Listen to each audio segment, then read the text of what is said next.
Hello tout le monde, on se retrouve aujourd'hui pour une nouvelle vidéo, une vidéo qui m'a été énormément demandée, la vidéo sur ma valise pour la maternité.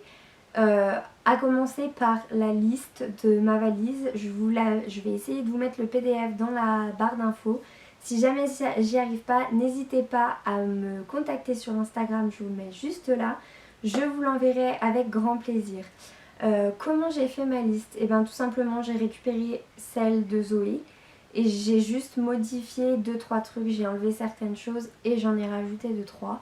Mais voilà, et comment j'avais fait celle de Zoé? Celle de Zoé j'avais regardé sur internet, j'avais pris plein de listes, j'avais fait un mélange de tout et je me suis rendu compte qu'à la mat, il y a beaucoup de choses que j'avais pas utilisées. Donc c'est des choses que j'ai enlevées que là je n'ai pas remises pour cette deuxième valise. Donc je vous montre tout ça et on se retrouve juste après.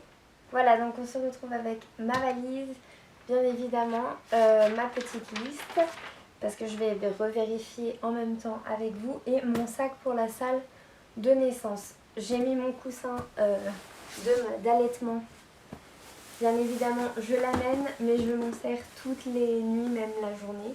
Donc il n'est pas encore prêt à partir. Celui-là, il n'est pas dans la valise, mais voilà. Au moins, vous savez, c'est une chose que je n'avais pas pour Zoé et que je trouve juste indispensable pour cette grossesse-là. Rien que ne serait-ce pour dormir, je dors bien mieux depuis que je l'ai. Donc il ne faut absolument pas que j'oublie le jour J.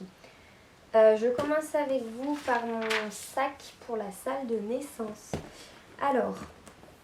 j'ai pris un petit sac, hein. J'en avais un plus gros pour Zoé, mais là ça me suffit largement. Donc qu'est-ce que je mets dedans? Eh bien je mets tout simplement, tout d'abord une trousse avec dedans des changes pour papa, parce que si l'accouchement dure très longtemps, papa a le droit de se doucher après l'accouchement pour se détendre lui aussi. C'est très... mental, on va dire, un accouchement pour le papa. Donc si jamais il veut prendre une douche ou quoi que ce soit, il a ce qu'il faut parce que je lui emmène. Ensuite, il y a un petit paquet de mouchoirs, un baume à lèvres parce que moi j'ai pas réussi à boire pendant l'accouchement de Zoé. Et c'est vrai que j'avais les lèvres très sèches, donc ça m'a bien servi, donc je l'ai repris. Et une crème pour que monsieur me masse si j'ai trop mal au dos pour gérer les contractions.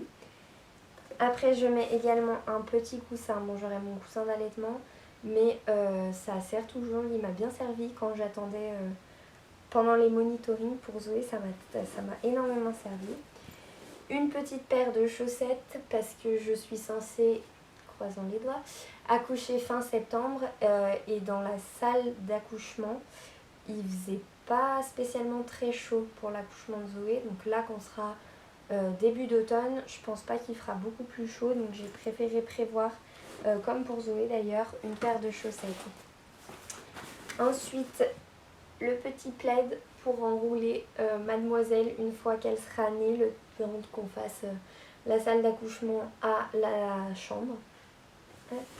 Comme vous voyez, c'est très rose, hein. Le sac est rose, la valise est rose, le plaid est rose.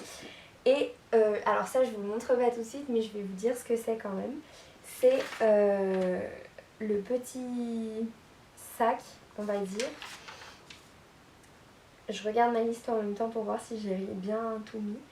C'est le petit sac avec la tenue de naissance de mademoiselle. Alors, qu'est-ce que je mets dedans? Je vais vous dire. Je mets un petit gilet.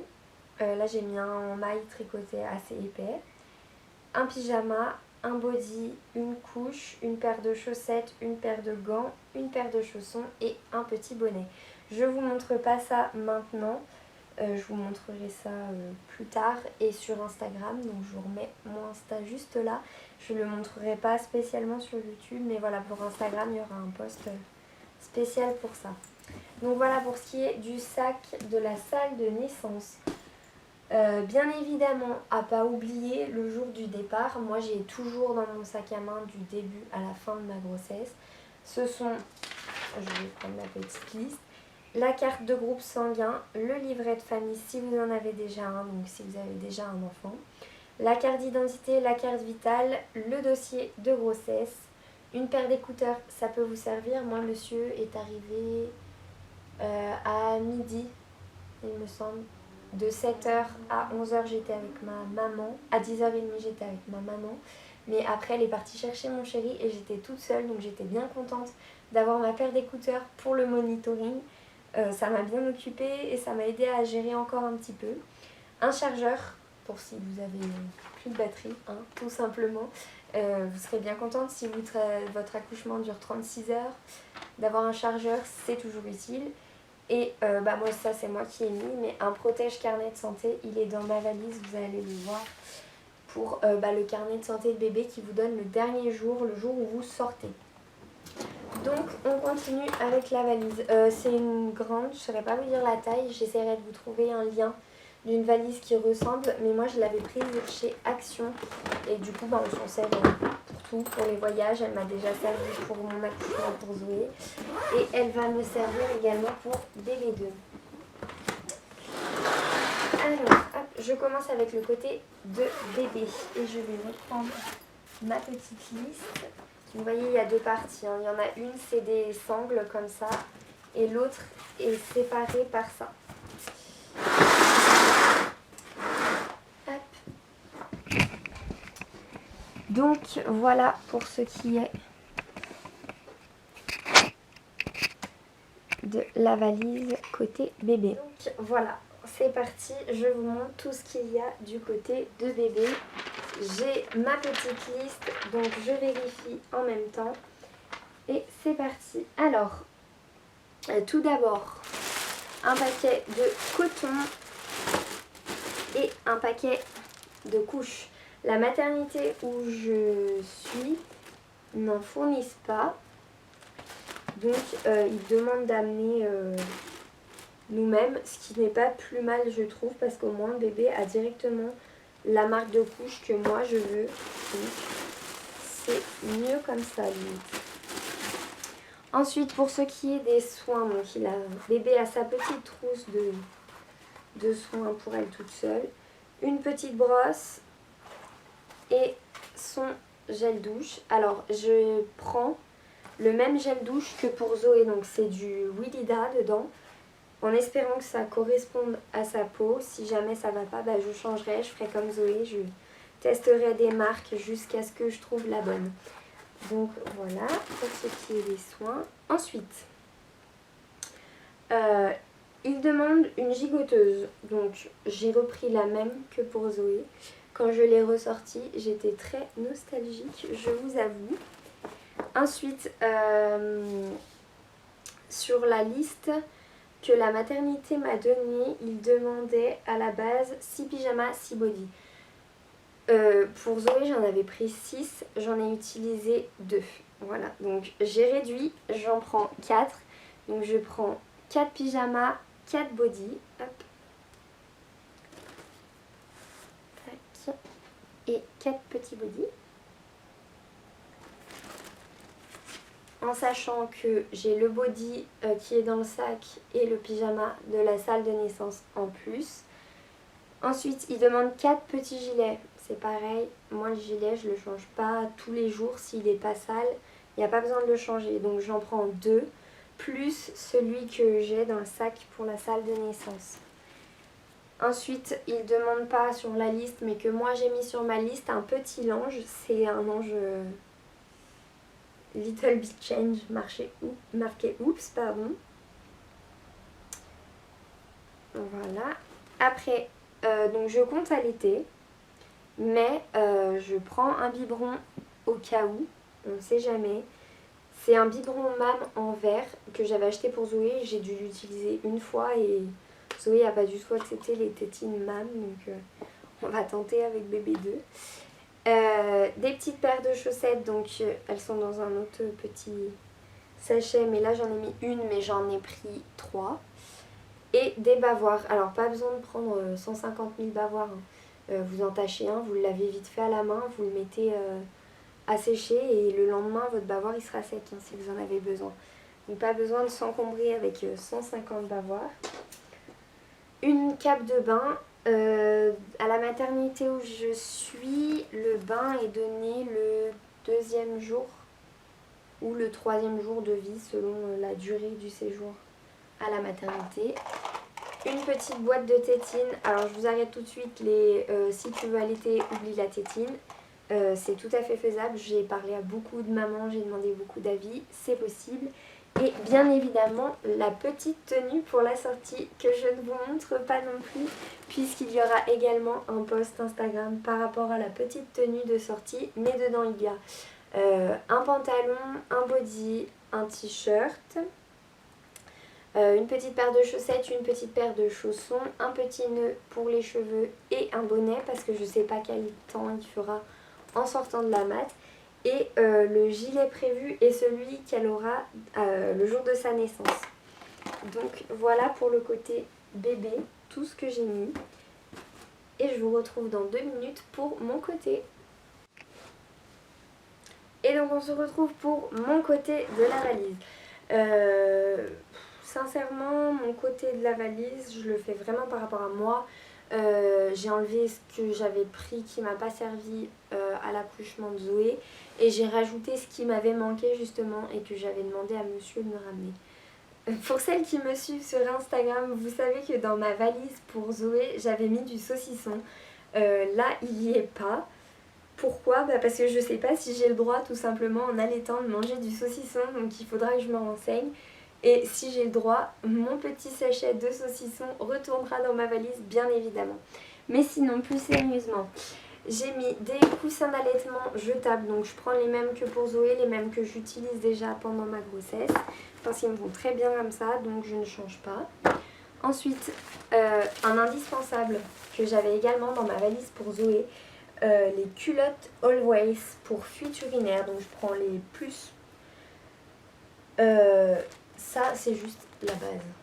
Vous mettez ça avec ça à l'intérieur et vous n'avez aucune fuite. Personnellement, j'ai perdu beaucoup de sang après l'accouchement de Zoé et j'ai jamais eu de problème. Un paquet de culottes m'a suffi et ça, j'en ai pris un par précaution, mais à l'accouchement de Zoé, ils m'en donnaient à volonté. J'en ai pris un là, c'est parce que je me suis dit, avec tout ce qui se passe en ce moment par rapport au Covid, je sais pas s'ils vont continuer à donner des serviettes, donc j'ai préféré prévoir un paquet juste au cas où. Ensuite, pour ce qui est de la salle de bain, je prends une grande serviette, hop, une moyenne et une petite. Donc la grande est pour mon corps, la moyenne c'est pour mes cheveux et la petite c'est pour mon visage.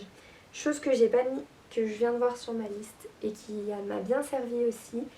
On m'avait conseillé de couper des bouts de vieux t-shirts pour l'accouchement à Zoé pour quand on sort de la douche, tamponner la partie intime avec pour comme ça vous jetez les bouts de vieux t-shirts après plutôt que de tacher les serviettes.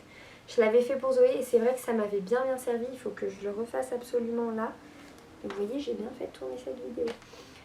Donc ensuite pendant la salle de bain, je prends une brosse bien évidemment pour mes cheveux, un mini lisseur. C'est juste pour la sortie, hein. Ne croyez pas que je vais me lisser les cheveux tous les jours à la mat. Mais c'est vrai que j'aime bien avoir les cheveux bien coiffés, donc pour la sortie ce sera parfait.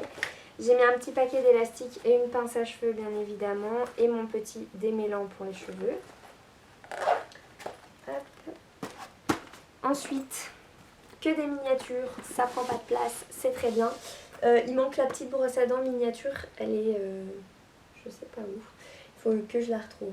Un petit mascara également pour la sortie. J'ai pris un mini dentifrice juste là. Ensuite, ça c'est mon mini shampoing. J'ai pris un mini gel douche. Un baume à lèvres, encore un parce que j'ai un don pour les perles. Ma petite crème pour le visage, mon petit déo. Et là c'est de la crème hydratante. Parce qu'après l'accouchement de Zoé, je sais pas pourquoi, j'ai eu la peau des bras très sèche. Je sais pas comment ça se fait, dites-moi dans les commentaires si vous aussi ça vous est arrivé d'avoir une zone de votre corps très sèche après l'accouchement, alors que d'habitude elle ne l'est pas. Ensuite j'ai prévu une petite paire de chaussons, donc j'ai pris une petite paire fantaisie en fausse fourrure avec des petites oreilles, un pyjama confortable. Faut pas oublier que vous venez d'accoucher, donc les choses qui servent, il faut oublier. Là, c'est un pantalon tout fluide, tout léger, qui sert un tout petit peu, mais c'est pour pas qu'il tombe. C'est c'est pas un truc moulant ou quoi que ce soit. Et pour le haut, vu que je souhaite allaiter, j'ai pas pris un haut d'allaitement, mais par contre j'ai pris quelque chose qui se baisse très facilement. Je peux agrandir les bretelles pour qu'ils se baissent encore plus facilement, donc c'est parfait. Hop, je le replie. Voilà, ensuite, qu'est-ce que j'ai mis d'autre? J'ai mis un petit gilet pour le séjour. En principe, je suis pas frileuse, mais je préfère prévoir quand même un petit gilet au cas où. 2 soutiens-gorge d'allaitement que j'ai trouvé en solde chez Verbaudet. Donc celui-ci, je l'ai payé 8,99 au lieu de 29,99. Et celui-ci, je l'ai payé 12,99 au lieu de 29,99. Voilà, donc je ne les mets pas pour l'instant parce que ça ne me sert pas. Je sais qu'il y a des femmes qui préfèrent les mettre avant l'accouchement, mais pendant la grossesse, mais moi ça ne m'est pas utile. Ensuite, une paire de bas de contention, j'en ai 2, donc j'en profite pour mettre celle-là directement dans ma valise. Pour Zoé, il me semble que je les avais amenées aussi, et c'est vrai que juste après l'accouchement, c'est quand même vachement utile. Parce que vous pouvez pas, moi j'ai eu la chance de pouvoir me lever tout de suite, mais vous pouvez pas forcément vous lever tout de suite, et c'est vrai que les bas de contention sont très utiles. Pardon. Et pour finir, je me suis mis des habits que je ne mets plus, mais que je sais que ça ira très bien. Tout simplement parce que c'est un legging de grossesse, mais avec les températures en ce moment, le legging il ne sert pas. Et au cas où, j'ai mon jean de grossesse. Après j'ai mis 4 t-shirts également. Alors c'est toujours pas des t-shirts d'allaitement, mais c'est des t-shirts, vous tirez dessus le machin, vous le calez sous votre soutif et il bouge pas. Donc c'est parfait. Et ma petite tenue pour la sortie, c'est une combinaison que j'ai achetée sur Shein. Je vous mettrai le lien s'il y est encore dans la barre d'infos. Également très pratique, comme ma robe, vous voyez, si je fais ça, ça se cale là et c'est fini, on n'en parle plus. Donc c'est pareil. Donc voilà pour notre valise. J'espère que j'ai rien oublié de vous dire. Je vous mets la petite liste dans la barre d'infos si j'y arrive en PDF. Sinon, je vous le redis, n'hésitez pas à aller sur mon Insta pour me la demander. De ma part, quelque chose qui n'est pas dans la valise ni dans le sac, que vous n'avez pas vu, mais que je n'oublierai pas le jour J. C'est le doudou de mademoiselle, tout simplement. Il n'est pas encore dans la valise parce qu'en fait je dors avec toutes les nuits pour qu'il prenne mon odeur. J'avais fait pareil à Zoé, c'était très bien passé. Et je ne vous le montre pas car le prénom est brodé dessus. Voilà, c'est juste le petit truc que j'avais oublié. Et voilà, cette vidéo est terminée. J'espère qu'elle vous aura plu, qu'elle vous aura aidé si vous avez votre valise à faire également pour la maternité. N'hésitez pas à me laisser en commentaire pour me dire ce que vous en avez pensé. Si vous avez des questions, n'hésitez pas non plus. Je vous remets mon Instagram juste là, ainsi que dans la barre d'infos. N'oubliez pas de liker la vidéo si elle vous a plu, de vous abonner à mon compte également. Et je vous dis à bientôt pour une nouvelle vidéo. Bye bye!